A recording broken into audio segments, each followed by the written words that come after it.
Hello again, it's me, Musarrat of Chef Me. So now we're going to be doing our fish curry. Just in the background you can see the cashew nut curry is just boiling away and doing its thing.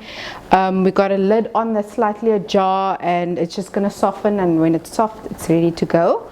So to get into the ingredients for the fish curry and the prep that you need for it, it's just your oil, your curry leaves, your garlic paste again, some grated tomato, lemon juice, spices, salt, and your fish. The fish that I use today is Couple Joe, but you can use any fish of your choice.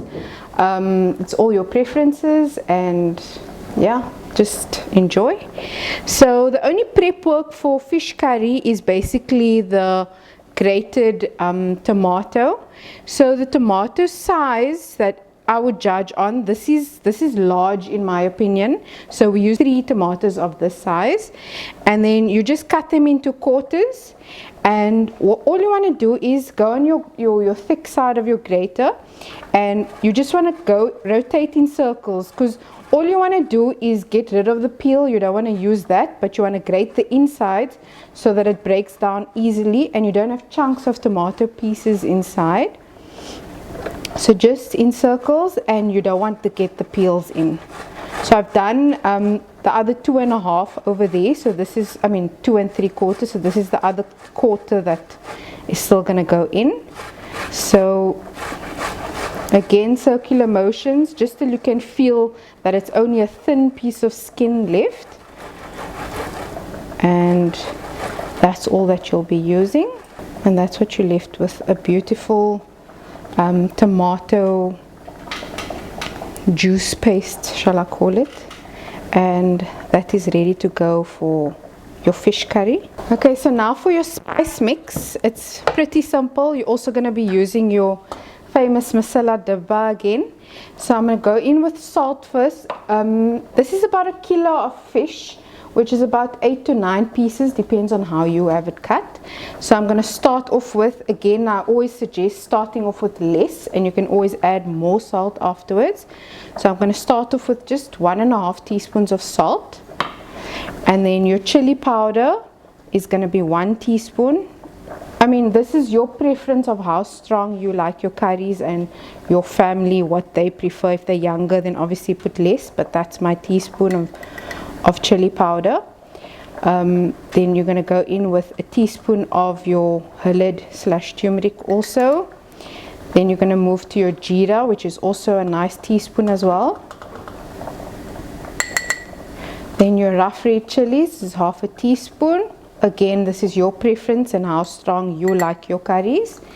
And then dhania's ratio, this is always double to everything else, so just your double of your dhania, coriander / koljana, whatever you call that. So that's all the spices that you need for your curry.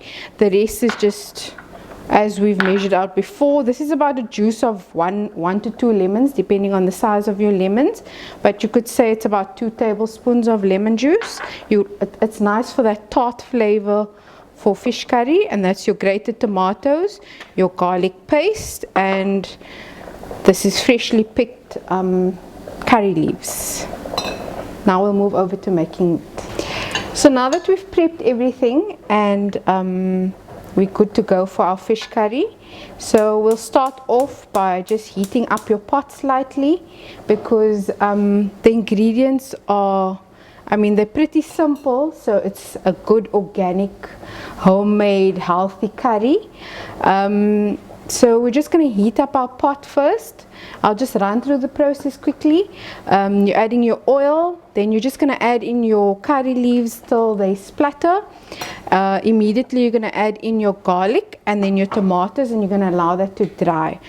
By drying, I just mean all the liquid of the tomatoes will be cooked away, so you'll be left with this amazing tomato delicious paste. And then we just add our spices and your fish and some water, and you're good to go. This is a nice curry that's served with dal, with cashew nut curry obviously. It's a good Saturday meal for us, so it's our standard Saturday meal in our household. So yeah, that should be about heated enough. You'll see there's no more water left in your pot. So now I'm going to go in with 2 tablespoons of oil.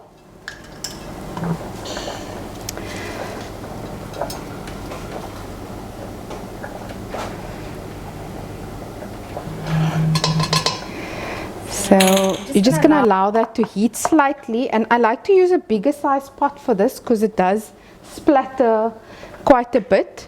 So now 2 to 3 sprigs, these are quite big ones, so I'm just going to use 2 today.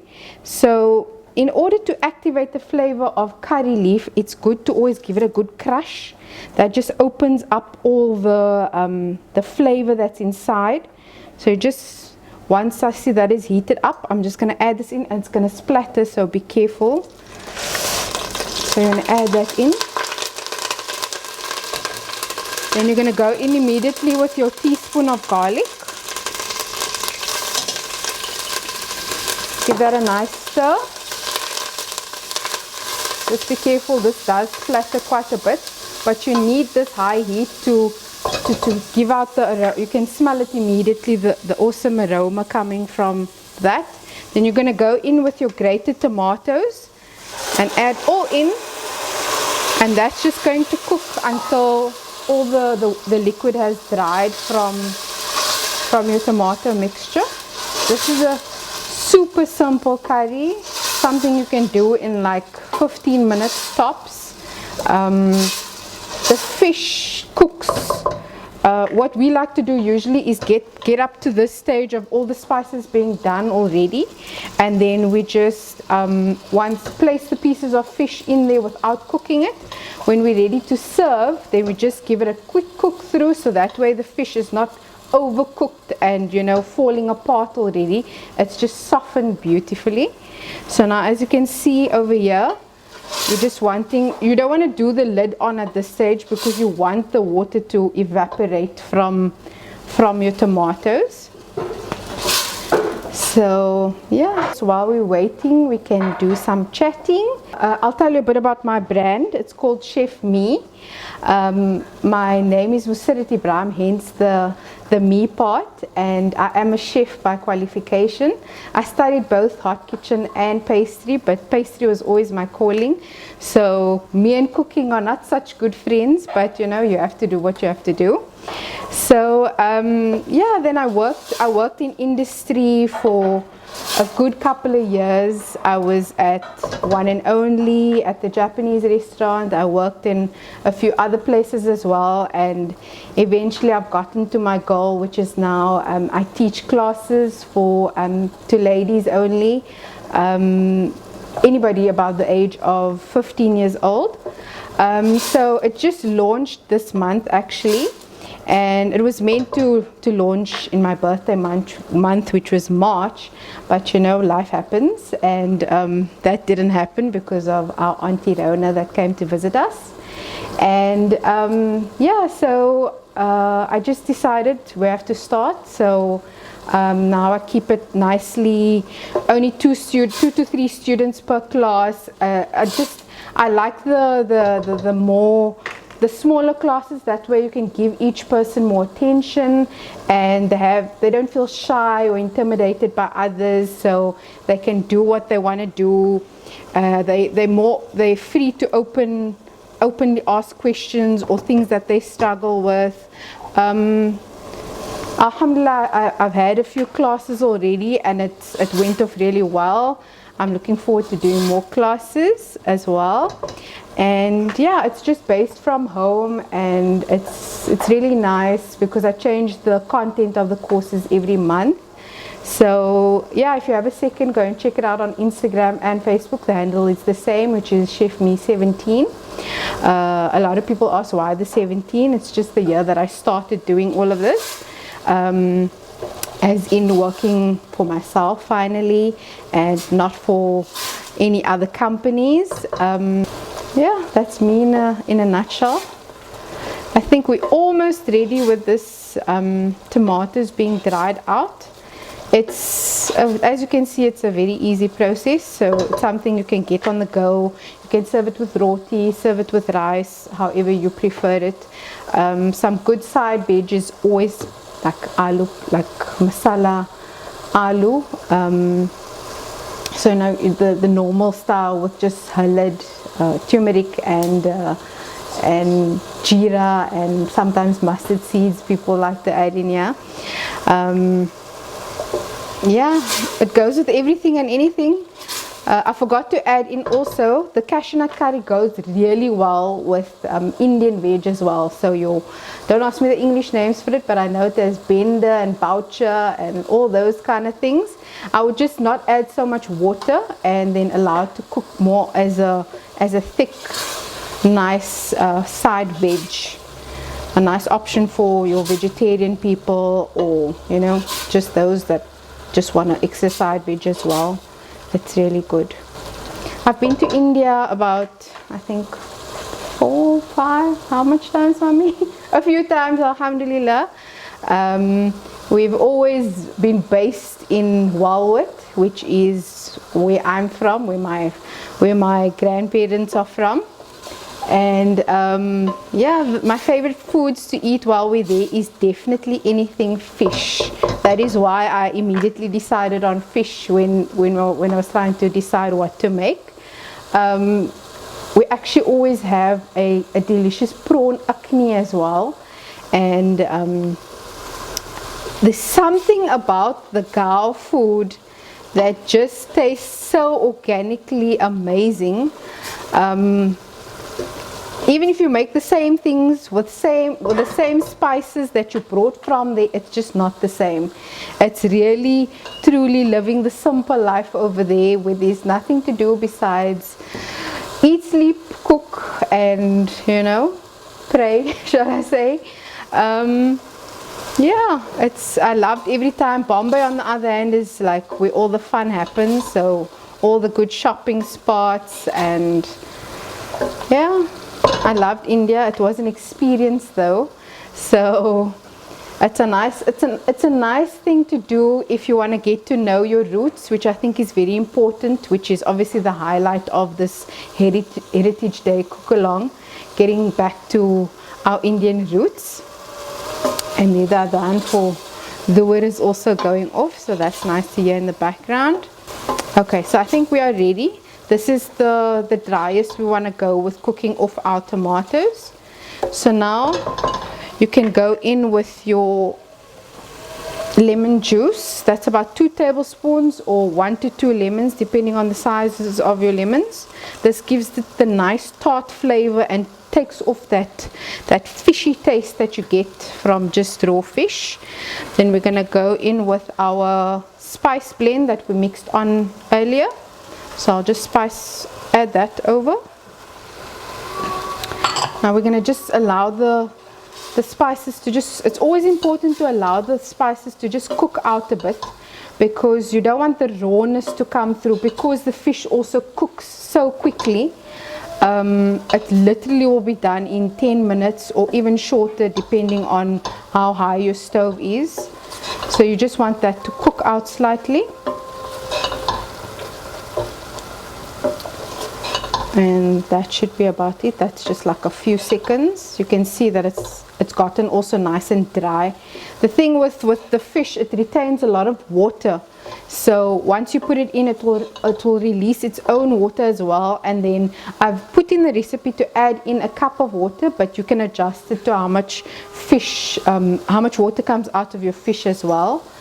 If you've this has been draining for a while now, so too much water shouldn't come out. But if you just take it from the water into your pot, then obviously you don't want to end up with a fish soup.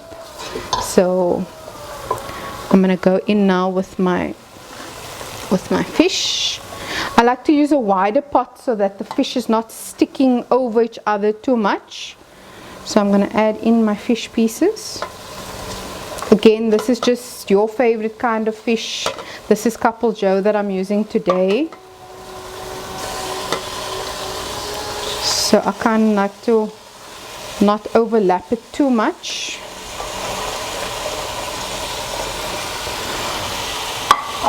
And then I'm just going to add some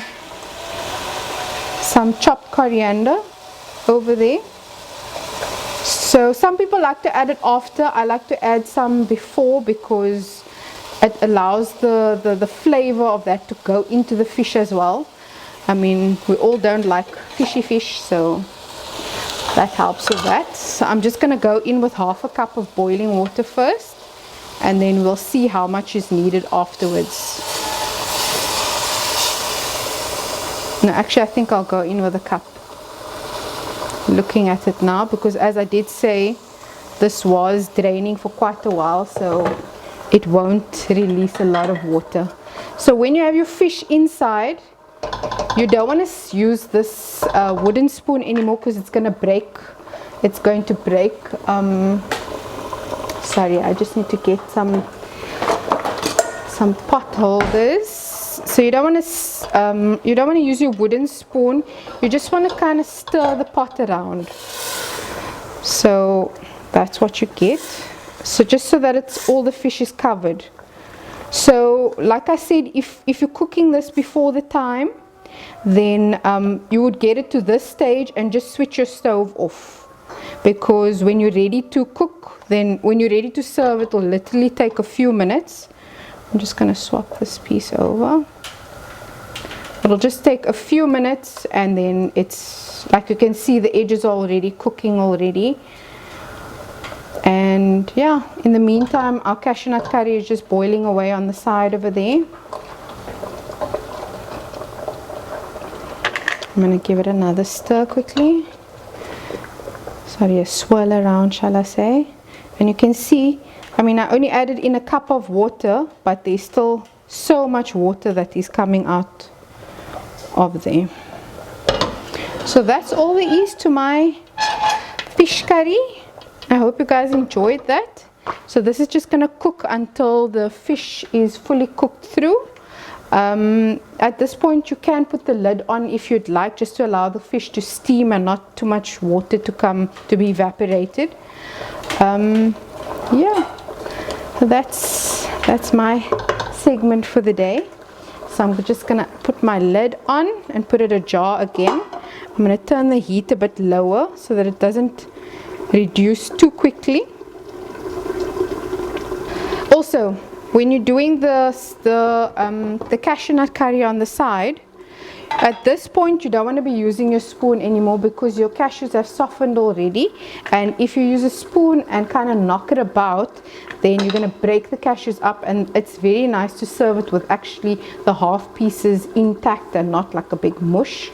So if you could, oopsie, sorry about that sound, just stir it around. Don't ever like put your spoon in there. If you do the spoon thing, just do it super lightly, like if you're taking the spoon on the edges, and just a light stir. You don't want to be mashing it about, because it will mush away.